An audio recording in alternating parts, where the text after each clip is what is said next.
अस्सलाम वालेकुम dear students. और नाइन्थ क्लास की कंप्यूटर की जो न्यू बुक है 2025 की, ये हमने स्टार्ट की हुई है। जैसा कि आपको पता है कि इससे प्रीवियस लेक्चर्स हमने किए थे बुक से, मतलब मैं बुक से आपको डिटेल के साथ साथ रिटन फॉर्म में समझा भी देती थी। तो आज मैंने ये लेक्चर जो है ये बोर्ड पे लिखा है ताकि मैं आपको इस तरीके से समझा सकूँ, लेकिन आपने बुक सामने रखनी है। बुक वाले कॉन्सेप्ट्स मैंने यहाँ पर लिखे हैं, तो कोशिश करूँगी साथ साथ हम उनको भी डिस्कस करते जाएँ। तो बुक सामने आपने रखनी है। आज का जो हमारा टॉपिक है ये है आर्टिफिशियल सिस्टम। जैसा कि हमने पढ़ा था, सिस्टम की दो मेन टाइप्स होती हैं, एक होता है नेचुरल सिस्टम और दूसरा होता है आर्टिफिशियल सिस्टम।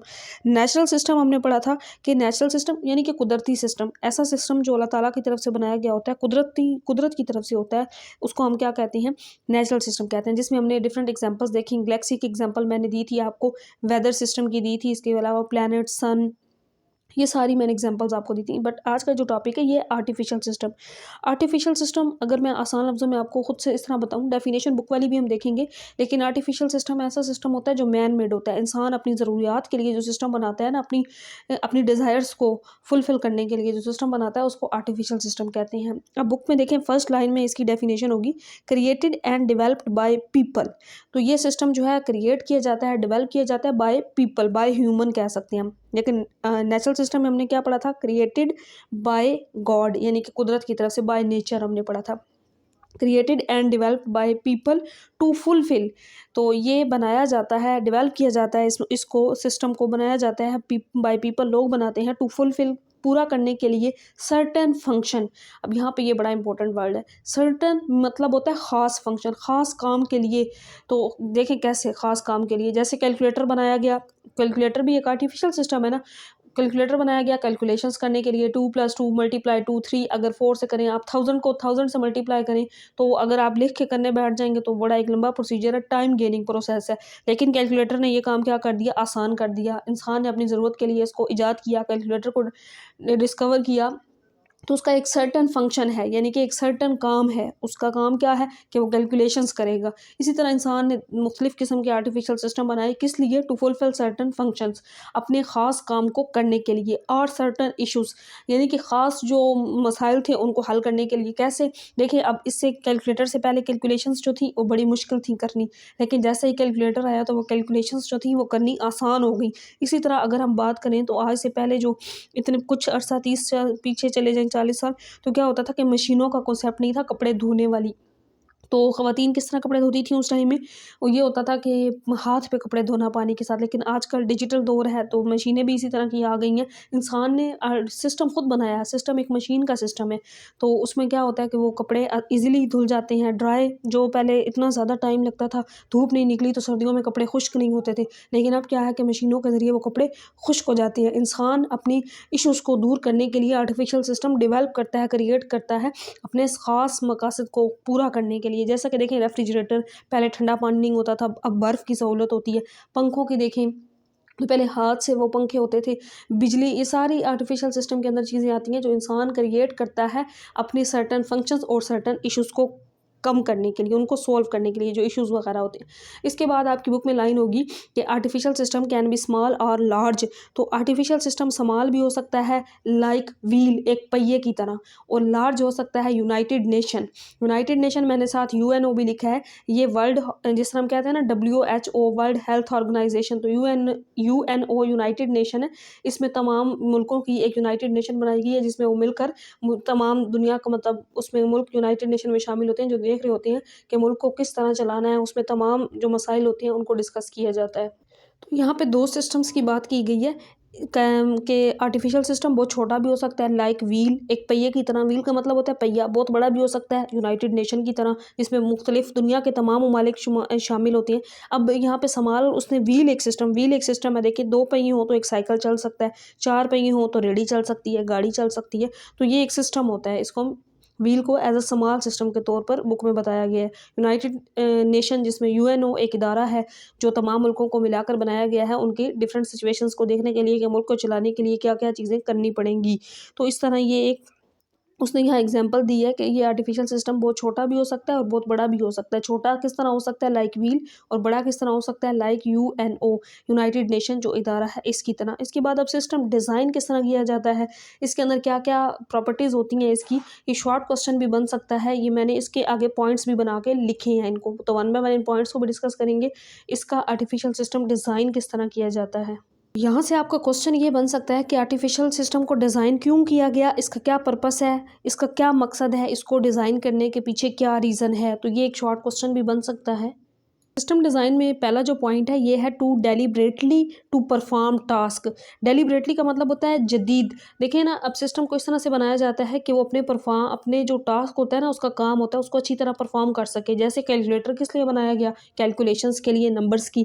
तो कैलकुलेटर का काम क्या है कि वो एक अच्छे तरीके से कैलकुलेशन करके देते हैं। आप ऐसा नहीं हो सकता कि हम कैलकुलेटर पे 5 × 2 लिखें तो आंसर हमारा 20 आ जाए, 10 नहीं आएगा। वो अपना काम ध्यान से डेलिब्रेटली एक अच्छे तरीके से करेगा। तो इसी तरह बाकी जितनी भी आर्टिफिशियल सिस्टम में टेक्नोलॉजीज़ बनाई गई हैं, वो डेलिब्रेटली बनाई जाती हैं कि वो अपने काम को एफिशिएंसी से अच्छे तरीके से परफॉर्म कर सकें। नेक्स्ट इसके अंदर जो दूसरा पॉइंट आता है सिस्टम डिज़ाइन में, ये है improve the efficiency of the process. इस तरह से सिस्टम को डिज़ाइन किया जाता है कि वो अपनी यानी कि एफिशिएंसी को प्रोसेस के साथ साथ अपने आप को बेहतर बना सके। इसको भी एग्जाम्पल के थ्रू आपको बताती हूँ। तो यानी कि इसमें क्या बताया गया है, provide solution improve the efficiency of the process. तो क्या होता है कि सिस्टम को ऐसे डिज़ाइन किया जाता है कि वो सिस्टम प्रोसेस के हिसाब से अपनी एफिशिएंसी को बेहतर करे। जैसे अब पुराने वक्तों में क्या था कि कपड़े हाथ में धोए जाते थे, अब मशीनों में धोए जाते हैं। तो पुराने वक्तों में क्या था कि टाइम का नहीं पता चलता था। उस टाइम तारों को देख कर, आसमान को देख कर, रात को चाँद के उससे अंदाज़ा लगाया जाता था सहरी का टाइम हो चुका है या क्या टाइम है। टाइमिंग वगैरह का अंदाज़ा लगाना, लाइट का कॉन्सेप्ट नहीं था। ये सारी चीज़ें सिस्टम को अब इस तरह से आर्टिफिशियल सिस्टम को डिज़ाइन किया जा रहा है कि वो अपना काम अच्छे तरीके से परफॉर्म कर रहा है। नेक्स्ट इसके अंदर है, बुक के अंदर भी ये लाइन है, provide solution to various issues in different sector. तो क्या करता है आर्टिफिशियल सिस्टम जो है, वो वेरियस इश्यूज़ जो मुख्तलिफ मुश्किलात होती हैं ना, इश्यूज़ होती हैं, प्रॉब्लम्स होती हैं, उनके सॉल्यूशन देता है डिफरेंट सेक्टर्स में। जो भी सेक्टर है उस हर सेक्टर के अंदर आर्टिफिशियल सिस्टम जो है वो वेरियस प्रॉब्लम्स जो होती हैं ना, मुख्तलिफ प्रॉब्लम, उनके सॉल्यूशन भी प्रोवाइड करता है। जैसे कि अब देखें एक यानी कि हम इसमें कह सकते हैं एग्जांपल, पहले भी वो तो मैंने एग्जांपल आपको स्टार्ट में भी दी है। इस तरह देखें, अगर हम किसी शहर के अंदर हैं तो वहाँ पे क्या होगा, हमें रोड पे वहाँ पे सिग्नल्स इशारे नज़र आ रहे होंगे। लेकिन अगर हम किसी गाँव में जाते हैं तो वहाँ रोड भी बड़े-बड़े हैं, लेकिन वहाँ कोई सिग्नल वगैरह नहीं होता। लेकिन क्योंकि वहाँ इतना ट्रैफ़िक नहीं है, शहरों में ट्रैफ़िक क्या होती है, ज़्यादा होती है। रेड सिग्नल, ग्रीन, येलो, ये सारी सिग्नल्स, रेड पे क्या होता है रुक जाना होता है, येलो पे आप रेडी हो जाते हैं, ग्रीन पे आप चल पड़ते हैं। लेकिन उसकी निस्बत देहात में देखें तो ऐसा सिस्टम नहीं होता। तो आर्टिफ़िशियल सिस्टम को एक प्रॉपर तरीके से डिज़ाइन किया जाता है। अब ये एक प्रॉब्लम है, उस प्रॉब्लम का हल देखिए शहरों में क्या नज़र आता है, ट्रैफ़िक के लिए वो एक बनाया गया ना एक सिस्टम इस तरह से कि तमाम ट्रैफ़िक आसानी से पहले एक साइड से रास्ता मिलता है, फिर दूसरी साइड वालों को, तीसरी साइड वालों को। तो इस तरह ये क्या करता है आर्टिफ़िशियल सिस्टम, वेरियस इश्यूज़ और प्रॉब्लम्स को, डिफरेंट सेक्टर्स होते हैं, मैंने आपको एक सेक्टर के अंदर एग्जांपल दिया, डिफरेंट सेक्टर्स के अंदर हम ले सकते हैं इसकी एग्जांपल्स, तो ये उनको हल करता है। इसके बाद आपको बुक में मिलेगी नेक्स्ट जो लाइन होगी, a vital part of the contemporary society.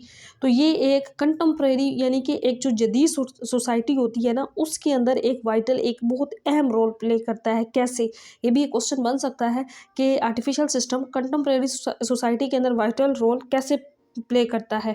तो एक अच्छा रोल, एक अहम रोल कंटेम्प्रेरी सोसाइटी, जो जदीद किस्म की सोसाइटी है जिसके अंदर हर किस्म की टेक्नोलॉजी होती है, तो उसमें ये अपना रोल कैसे प्ले करता है। अब यहाँ पे 3 पॉइंट्स जिनको मैंने यहाँ पॉइंट्स फॉर्म में लिखा है ताकि आसानी से आप इसको समझ सकें। तो वाइटल रोल प्ले करता है कौन, आर्टिफिशियल सिस्टम कंटेम्प्रेरी सोसाइटी के अंदर, एक जदीद सोसाइटी जो आजकल दुनिया के अंदर तमाम सोसाइटीज़ जिसमें इकोनॉमिकली हर तरह की सहूलियात होती हैं, बैंकिंग की होती है, सोलर सिस्टम, डिफरेंट हॉस्पिटल्स वगैरह की सोसाइटीज़ के अंदर जो जदीद किस्म की सोसाइटी जिसमें तमाम तरह की सहूलियात हों। अब उसमें ये वाइटल रोल कैसे प्ले करता है, रीइंफोर्स प्रोडक्टिविटी। रीइंफोर्स, फोर्स का जैसा कि मतलब आपको पता है, फोर्स किसी चीज़ पर यानी कि कोई फोर्स लगाना जिसे हम कहते हैं। तो रीइंफोर्स यानी कि चीज़ों को वक्त के साथ साथ तब्दील करना, हालात के हिसाब से उन पे रीइंफोर्स लगाना, उनको चेंज करना, बदलना, और प्रोडक्टिविटी यानी कि उनके नए-नए प्रोडक्ट्स बनाना। अब इसकी एग्जांपल हम ये ले सकते हैं, जैसे कि पुराने वक्तों में क्या होता था कि खेतों में ना वो बैल के ज़रिए जो ज़मीन होती थी ना, उसको बनाया जाता था। जैसे वो मिट्टी एक साइड पे, जिस तरह कोई भी फसल लगानी है ना, तो ज़मीन को तैयार किया जाता है, तो बैलों के ज़रिए किया जाता था। तो उसमें बैलों का ख्याल रखना, उनके खाने-पीने, उनकी देखना सारा सिस्टम। लेकिन अब क्या होता है, अब आपने देखा भी होगा, एक ट्रक सा होता है जिसके पीछे वो ब्लेड से लगे होते हैं, उसके 4 होते हैं। तो पहले ये होता था कि बैल तो एक वक़्त में एक वो लाइन बना के देगा ना, ज़मीन तैयार करके देगा कोई भी बीज या कोई भी फसल लगाने के लिए, लेकिन वो एक टाइम में 4 आपको लाइनें सी बना के दे देता है, आपकी सारी जगह तैयार हो जाती है। तो यानी कि उसमें अब चेंज आया आर्टिफ़िशियल सिस्टम के हिसाब से। तो इसके बाद नेक्स्ट है सोल्व कॉम्प्लेक्स प्रॉब्लम्स। तो कॉम्प्लेक्स प्रॉब्लम्स को सोल्व करता है, यानी कि जो पेचीदा ज़्यादा मुश्किल प्रॉब्लम्स होती हैं, इम्प्रूव पीपल वेल बीइंग, लोगों की ज़िंदगी को बेहतर बनाने के लिए। अब देखिए, पहले बैल वाला सिस्टम जैसे कि मैंने आपको बताया, लेकिन जब उसमें रीइंफोर्स प्रोडक्टिविटी नई चीज़ें आई, तो फिर क्या हुआ, इंसान की ज़िंदगी, इंसान का जो रहन-सहन है वो पहले से अच्छा हो गया, उसको मुख्तलिफ़ तरह की सहूलियात मिल गई। अब यहाँ पे स्टूडेंट्स आर्टिफिशियल सिस्टम वाला हमारा टॉपिक कंप्लीट हो गया है। 3 मेन टाइप्स हैं इसकी, अब उनको हम डिस्कस कर लेते हैं। तो नेक्स्ट है हमारे पास आर्टिफिशियल सिस्टम की टाइप्स। तो 4 मेन टाइप्स हैं जो यहाँ पे आपके सामने मैंने लिखी भी हैं। एक तो है नेक्स्ट हमारे पास आर्टिफिशियल, सॉरी अब आपको आवाज़ सही आ रही होगी स्टूडेंट्स। तो नेक्स्ट हमारे पास है आर्टिफिशियल सिस्टम की टाइप्स। तो 4 इसकी मेन टाइप्स हैं। Number 1 is knowledge system, number 2 is engineering, sorry 3 है टाइप्स, आगे नॉलेज की 4 है, मैंने वो बोल दी है। तो आर्टिफिशियल सिस्टम की 3 टाइप्स हैं, knowledge system, engineering system and social system. आज के इस लेक्चर में हमने जस्ट नॉलेज सिस्टम को पढ़ना है। इंशाल्लाह इसे नेक्स्ट लेक्चर में हम इंजीनियरिंग और फिर सोशल सिस्टम को भी साथ ही डिस्कस कर लेंगे। तो नॉलेज सिस्टम की 4 आगे मेन टाइप्स होती हैं, उनको भी हम डिस्कस करेंगे, लेकिन पहले हम ये देखते हैं कि नॉलेज सिस्टम क्या होता है। A knowledge system is unique because it is develop to capture. Knowledge system क्या होता है, ये एक यूनिक सिस्टम होता है, डिफरेंट सिस्टम होता है, बिकॉज इट इज़ डिवेल्प, क्योंकि ये चीज़ों को डिवेल्प करता है, टू कैप्चर यानी कि चीज़ों को कैप्चर कर लेता है, पकड़ लेता है। कैप्चर करना ना, किसी भी चीज़ को अपने आप यानी कि उसको कवर कर लेना। प्रोसेस करता है, फैसिलिटेट करता है, डाटा को स्टोर करता है, रिट्रीव करता है यानी कि वापस लाता है, एंड मैनेज इंफॉर्मेशन, और इंफॉर्मेशन को मैनेज करता है। नॉलेज सिस्टम की आगे मज़ीद जो हैं वो 4 टाइप्स हैं।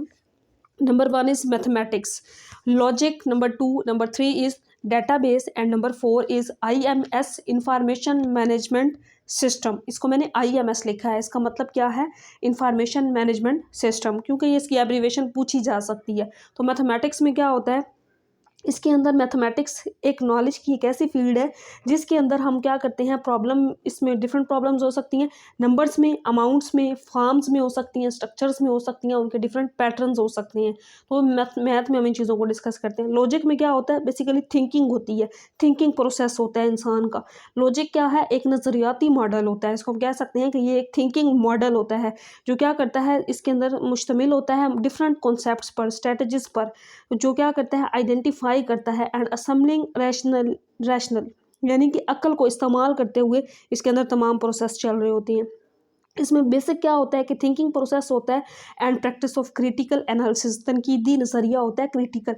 तो ये इन चीज़ों को थिंकिंग पे इंसान के डिपेंड कर रहा होता है। नेक्स्ट डेटाबेस, डेटाबेस को भी मैंने यहाँ पे डिफाइन किया है। डेटाबेस क्या है, सॉफ्टवेयर है फॉर मैनेजिंग डाटा, डाटा को मैनेज करने के लिए एक सॉफ्टवेयर होता है, उसको क्या कहते हैं हम, डेटाबेस कहते हैं। Database system can best be described as software for managing data. इतनी ही डेफिनेशन जस्ट आप कर लें कि सॉफ्टवेयर फॉर मैनेजिंग डाटा, जैसे आपके स्कूल में है तो वहाँ पे स्टूडेंट्स का डाटा, तमाम रिकॉर्ड, इसी तरह डिफरेंट डिपार्टमेंट्स में जैसे तमाम जितनी भी ऐप्स हैं उनका डाटा, इसके अलावा जितने भी सिस्टम्स होते हैं तो उनके बिहाइंड उनके एक डाटा स्टोर किया जाता है।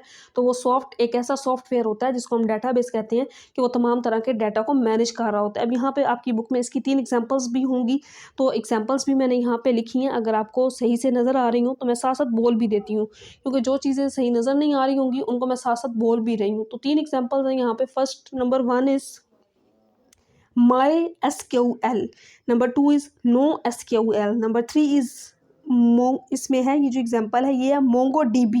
तो ये सारे सॉफ्टवेयर की टाइप्स हैं, उनकी एग्जांपल्स हैं। नेक्स्ट है इंफॉर्मेशन मैनेजमेंट सिस्टम, ये एक ऐसी की स्पेसिफिक एप्लीकेशंस डेवलप करता है जिनका मकसद क्या होता है, डाटा को कैप्चर कर सके। मैंने यहाँ पे चारों लिखे हैं इस IMS के, इंफॉर्मेशन मैनेजमेंट सिस्टम के मकासद क्या हैं। डाटा को कैप्चर करता है यानी कि ले सकता है डाटा को। इसके बाद मैंने लिखा है नेक्स्ट आर्चीविंग, कुछ इसको आर्कीविंग पढ़ते हैं, लेकिन इसका मतलब होता है डाटा को स्टोर करता है, ऑर्गेनाइज प्रॉपर तरीके से अरेंज करता है, एंड डिसमिनेटिंग तकसीम करता है डाटा को। तो ये तमाम काम कहाँ पे होते हैं, IMS यानी कि इंफॉर्मेशन मैनेजमेंट सिस्टम। ये हमारा टॉपिक यहाँ पे स्टूडेंट्स कंप्लीट हो चुका है। नेक्स्ट हम इंशाल्लाह इंजीनियरिंग सिस्टम इसको डिस्कस करेंगे। वीडियो पसंद आई हो तो लाइक और चैनल को सब्सक्राइब कर दीजिएगा। अल्लाह हाफिज़। और यहाँ पे अपनी राय का इजहार ज़रूर कीजिएगा कि जिस तरीके से हम पहले बुक से पढ़ रहे थे वो तरीका बेस्ट है, या जिस तरीके मैंने ये फर्स्ट टाइम ये बोर्ड वाला इसमें इस तरीके से आपको समझाया है, तो आपको दोनों में से कौन सा तरीका बेस्ट लगा है। अल्लाह हाफिज़।